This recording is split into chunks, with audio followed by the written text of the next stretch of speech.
nanti saya sedikit cerita deh apa sih itu nilai Konfusianis yang ada di Taiwan. Nah ini ya teman-teman sudah bisa, ya kita di Indonesia sudah merasakan sendiri ya seperti apa sih yang nilai-nilai ajaran agama gitu ya. Terus nilai masyarakat atau dari masyarakat atau nilai heteronom. Jadi kesepakatan seluruh warga masyarakat untuk dijadikan pedoman. Kalau di Indonesia disebutkan Pancasila gitu ya. Tadi ada termasuk salah satunya gotong royong. Nah, kalau tadi saya sempat sedikit singgung di budaya Cina itu kan ada ya tata aturannya kayak gitu, misalnya seperti apa. Konfusianisme itu sebenarnya bermula dari pribadi. Nah ini yang selanjutnya ya, individu atau nilai otonom. Jadi ini sebenarnya ada seseorang yang berpikir yang dia menyusun gitu ya, dia berfilsafat atau berpikir lah, proses berpikir dia kemudian dirumuskan, kemudian dia sampaikan itu kepada masyarakat, kemudian dijadikan acuan dalam berperilaku dan bertindak gitu ya. Contohnya di sini ada namanya seorang ahli dari Prancis, Trias Politika. Ini dia mengajarkan tentang pembagian kekuasaan eksekutif, legislatif, yudikatif dalam penyelenggaraan negara. Nah ini tingkatan yang sangat ini ya, mulai daripada ini cuma satu orang tapi itu dia bisa berpengaruh hingga ke tingkatan negara. Bahkan sekarang hampir banyak negara ya yang menggunakan sistem pembagian kekuasaan seperti ini gitu. Nah kalau misalnya tadi saya sedikit singgung kalau konteks Taiwan, konteks Taiwan itu ada yang namanya tadi Konfusianisme, ada juga Taoism gitu ya. Nah itu kan sebenarnya kalau kita lihat ini sudah lama sekali ya, jauh lebih lama dibandingkan ajaran-ajaran filsafat yang lainnya. Jadi Konfusianisme itu udah dari sejak 4000 tahun yang lalu gitu ya. Di situ disebutkan bahwa memang Konfusianisme itu si Konfuse ya. Konfuse itu dia membuat satu tata aturan pemikiran tentang nilai-nilai gimana harusnya beretika dalam masyarakat, gimana harus menghormati orang tua.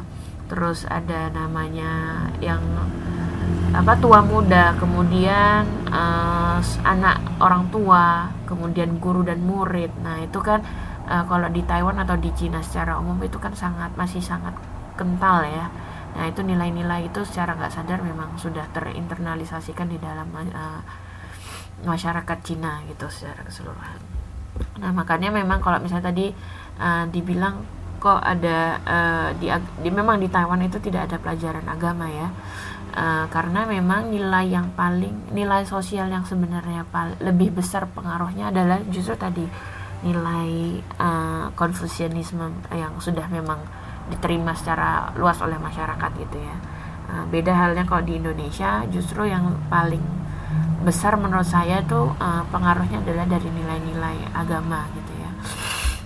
Maaf ini saya agak-agak flu suaranya, sendrap ya. Masih semangat semua di situ? Ya yang ngantuk silahkan cubit-cubit pipinya. Ada. Ya ini saya lagi flu, pulang dari Indonesia langsung flu. Oke, itu lanjut lagi ya. Nah ini tadi kalau udah ngomongin nilai, sekarang ngomongin norma. Norma sosial. Nah kalau tadi nilai, ini norma itu apa sih? Nah kadang sedikit dulu nih, nilai dan norma itu memang berkaitan ya.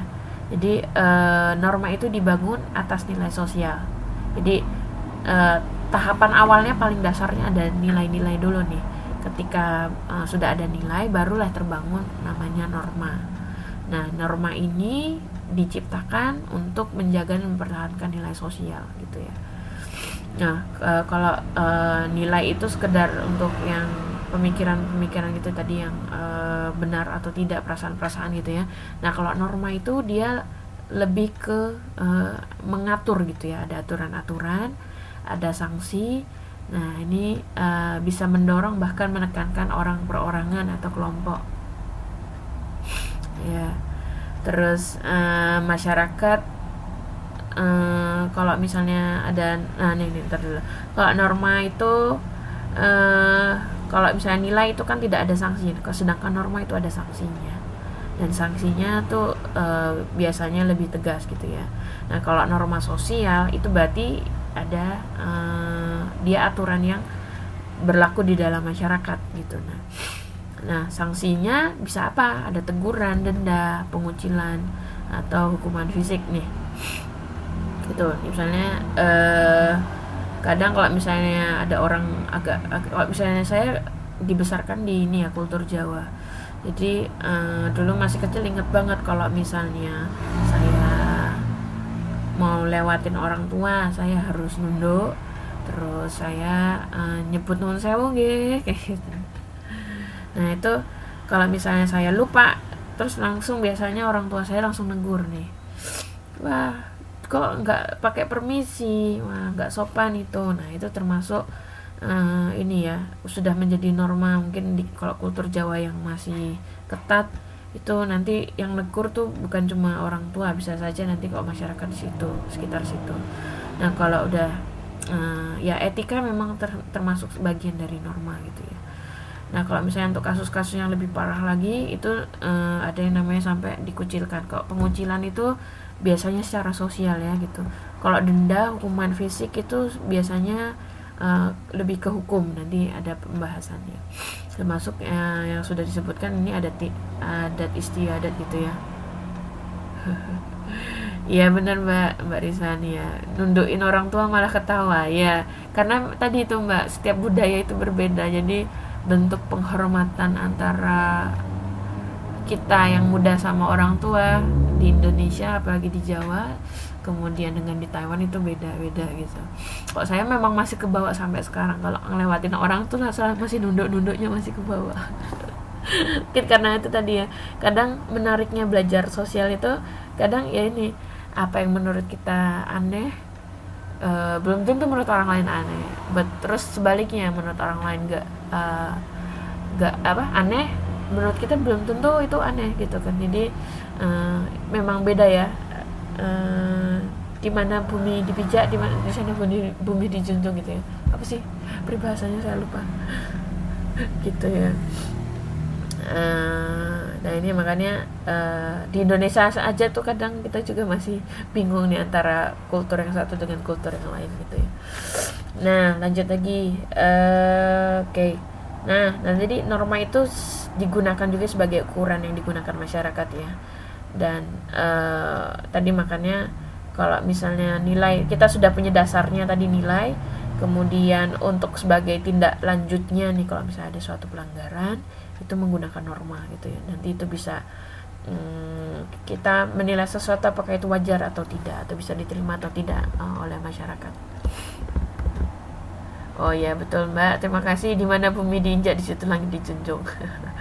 Pelajaran bahasa Indonesia ya. Gitu ya.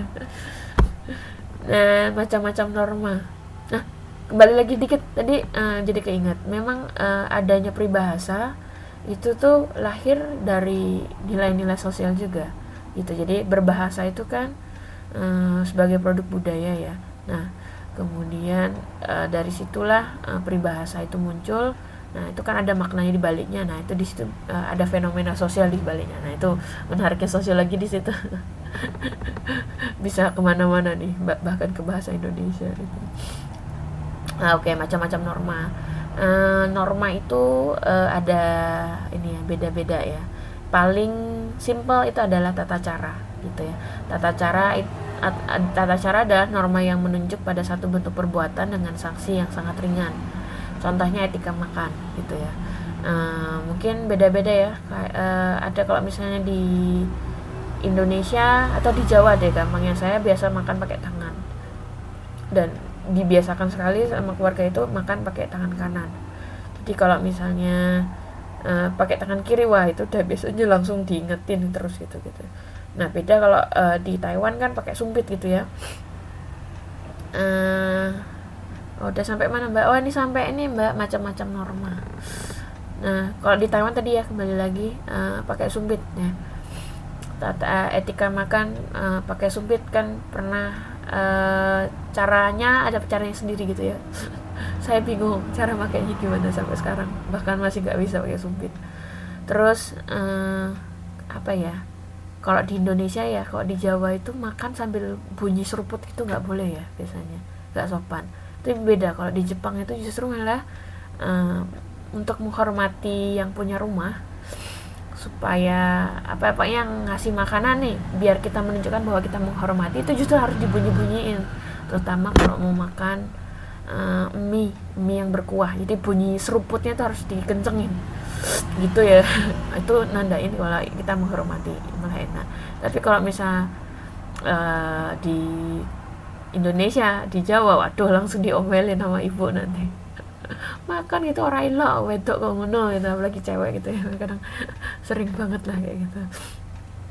Iya betul. Jadi kemudian kebiasaan ini cara-cara yang dilakukan secara berulang ya. Jadi kebiasaan itu ada suatu aktivitas yang ya karena sering aja terus dilakukan secara berulang-ulang.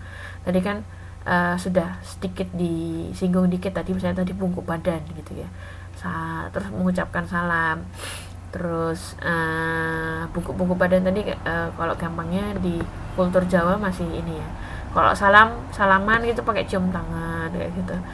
Terus ngelewat harus bilang nyun sewu, bungkuin badan gitu ya. Nah ini memang suatu kebiasaan yang ada di masyarakat Jawa gitu ya. Nah sanksinya jadi bisa aja ditegur, disindir gitu ya sama orang tua. Ya saya dari Jogja mbak, lamanya di Jogja. Kebiasaan suka mojokin orang. Ya itu kalau misalnya di masyarakat sudah terbiasa mojokin orang ya mungkin jadi sesuatu yang biasa ya. Terus tata kelakuan. Nah ini kok tata kelakuan ini sumbernya dari filsafat, terus ada ajaran agama atau ideologi gitu ya.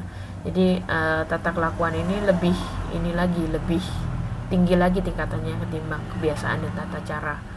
Jadi contohnya ada larangan zina gitu ya, larangan judi, larangan minuman keras, narkotika, mencuri. Nah ini memang sumber-sumbernya memang banyakkan dari agama gitu ya, yang ada sangat kental sekali di masyarakat kita di Indonesia. Kemudian di selanjutnya itu adat gitu ya, adat istiadat tadi juga sempat dibahas. Adat istiadat itu norma tidak tertulis tapi memang sangat kuat mengikat. Jadi kalau misalnya yang ada yang melanggar itu nanti akan bisa saja dikucilkan atau dikeluarkan dari masyarakat. Dan tadi ya adat istiadat itu beda-beda. Ada yang tadi kalau misalnya saya sangat familiarnya dengan adat Jawa, tapi mungkin ada teman-teman yang dari Sunda, mungkin ada yang dari Sunda bisa cerita kalau adat Sunda itu apa, yang norma yang kira-kira paling dikenal apa. Kemudian saya sempat kemarin pas di Indonesia mampir ke Padang. Jadi di Padang itu ada satu adat istiadat gitu ya, kalau misalnya nikah itu nggak boleh dengan yang satu marga gitu, ada bilang. Di Batak juga ada gitu juga. Jadi ada adat kalau yang masih ketat ya, zaman dulu tuh kalau misalnya nikah harus dilihat dulu dia marganya sama apa enggak. Kalau sama nggak boleh nikah.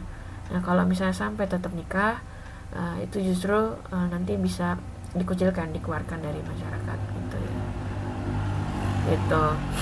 Termasuk halnya misalnya adat-adat lain gitu, misalnya kok karena saya kemarin yang dari Padang itu pergi ke museumnya ya, jadi saya sambil mengamati, menarik sih kalau di adat Minang ya. Adat Minang itu kan justru dari ini ya, keluarga ibu ya yang lebih kental gitu ya, matrilineal.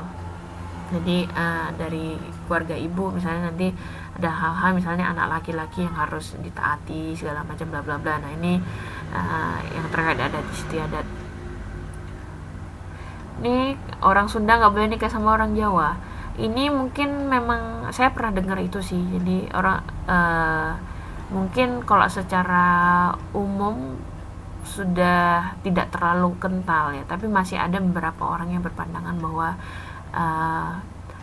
orang tertentu, orang suku tertentu tidak boleh menikah dengan orang suku tertentu. Itu juga ada memang kenyataannya. Jadi kalau misalnya saya pernah dengar orang orang mana tuh, orang